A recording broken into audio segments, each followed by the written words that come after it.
बहुत समय पहले की बात है। एक बड़े राजमहल में एक युवा कारीगर काम करता था। वह अपने गुरु, एक वृद्ध और अनुभवी शिल्पकार से सीखता था। उसके गुरु ने उसे सिखाया था, कम बोलो, ज्यादा काम करो और राजमहल के हर क्षेत्र के काम को सीखने में जुटे रहो। गुरु की शिक्षाओं का पालन करते हुए 10 वर्षों में युवा कारीगर एक कुशल शिल्पकार बन गया। एक दिन उसके गुरु ने राजमहल छोड़ दिया और वो स्वयं राजमहल का मुख्य शिल्पकार बन गया। वह हमेशा की तरह अपने काम को पूरी निष्ठा और लगन से करता रहा, लेकिन धीरे धीरे वो दुखी रहने लगा। एक दिन वह अपने गुरु से मिलने गया और अपने मन की बात कही। गुरुदेव, मैंने आपकी सारी बातें मानी।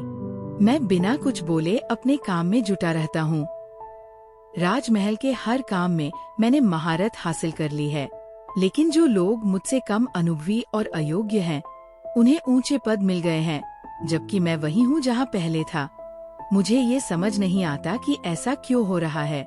गुरु मुस्कुराए और बोले, क्या तुम ये सुनिश्चित कर सकते हो कि राजमहल के लिए तुम अपरिहार्य हो?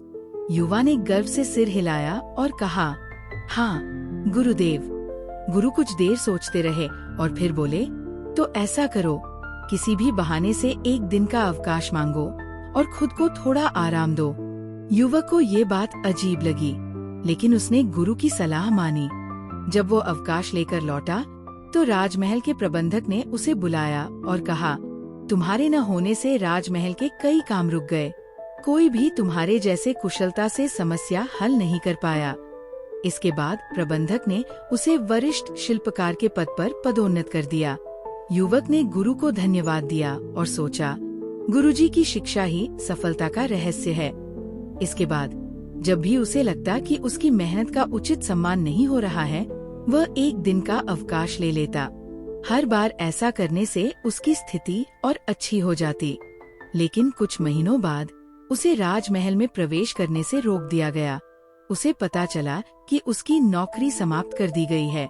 वह ये सुनकर हैरान रह गया। उसने तुरंत अपने गुरु से मिलने का निश्चय किया। गुरु के पास पहुंचकर उसने कहा, गुरुदेव, मैंने आपकी सभी बातें मानी, फिर भी मेरी नौकरी क्यों चली गई? गुरु ने सिर हिलाया और कहा, तुमने केवल आधी बात समझी थी। आधी बात? युवक चौंका। गुरु ने समझाते हुए कहा, मैंने कहा था कि एक दीपक जो हमेशा जलता रहता है, उसकी कोई परवाह नहीं करता, लेकिन जब वो बुझता है तो लोग उसकी अहमियत समझते हैं। तुमने ये तो समझ लिया, लेकिन दूसरी बात नहीं सुनी। दूसरी बात क्या थी, गुरुदेव? गुरु ने गंभीर स्वर में कहा, अगर दीपक बार बार बुझता है तो लोग उसे हटाकर ऐसा दीपक लगा देते हैं जो अधिक विश्वसनीय हो। जीवन में संतुलन बहुत जरूरी है। क्या तुम्हारे जीवन में ऐसे लोग हैं, तुम्हारे परिवार या मित्र, जो तुम्हारे लिए हमेशा उपलब्ध रहते हैं और जिन्हें तुम हल्के में लेते हो? यदि वे एक दिन न रहें तो क्या होगा? उन्हें आज ही धन्यवाद दो।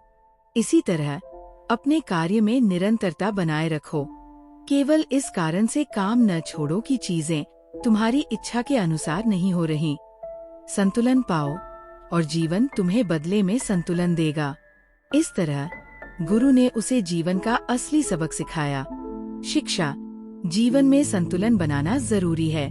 जो लोग हमेशा हमारे लिए मौजूद रहते हैं, उनकी कद्र करें और खुद भी ऐसा जीवन जिए जो संतुलित और निरंतरता से भरा हो।